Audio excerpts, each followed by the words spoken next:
Peggy 18.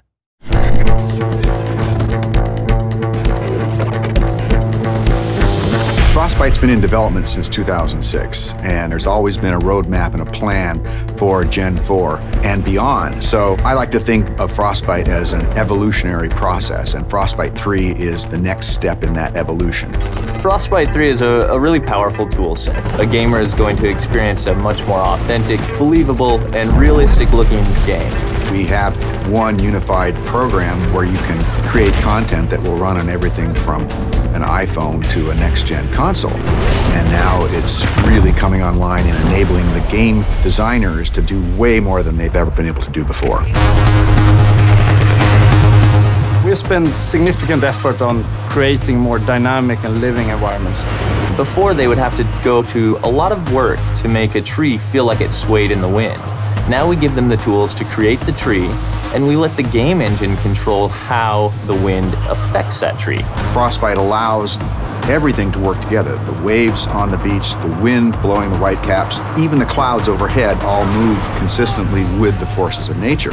You might see an explosion go off, you'll see the trees nearby shake from the explosion. It's sort of subtle, but it creates this sense of seamless reality. So the large world coupled with a lot of people running around interacting with you really pays off in Battlefield 4.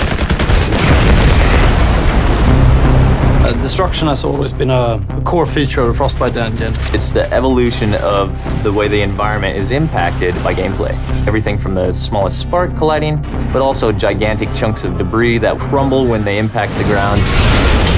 The guys on Battlefield 4 have been working on something called Levolution. Levolution is really about the concept how you can drastically change a multiplayer map into something different. It could be anything from a big building collapsing or to a dam breaking or anything really big game changer to the level. A recent feature that we've put in, and you'll see in Battlefield 4, is our networked water simulation. So what this means is all players will see the same wave in the same position at the same time. And this leads to some pretty exciting cat and mouse type of gameplay where you're ducking down and going up and you can kind of peek around as you drive in your boat. It will no longer swim on a flat surface. Instead, it will be affected by the different waves and everything. And that comes to everything from living characters that are swimming, but also to the ragdolls. Something like a jet crashes into the ocean, you'll see the water react and the debris will then float on the waves. It's a very, very cool dynamic engine. Things just happen and it seems right. Take cover! In Frostbite 3, we've made a priority of much more believable, emotionally believable characters. There's a whole slew of features in Frostbite that support that, and one of the most important is the way a person's eyes look. The way we render characters is better than ever before. We're doing subsurface scattered models. We have parallax animation in the iris. You'll notice it looks like a real eye. You'll back me up, right? Frostbite 3 is so much more powerful than any engine I ever used before. And it's not just the specific features and the framework, it's the fact that we're collaborating with other teams around the world.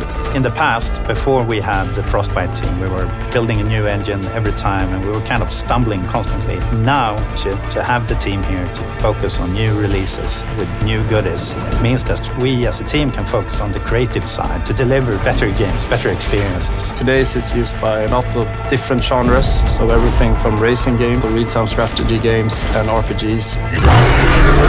So in Battlefield 4, when the building collapses, the dust starts expanding, the debris is falling, the sparks are flying, the boats are ramping off of waves, all of this is because of Frostbite 3.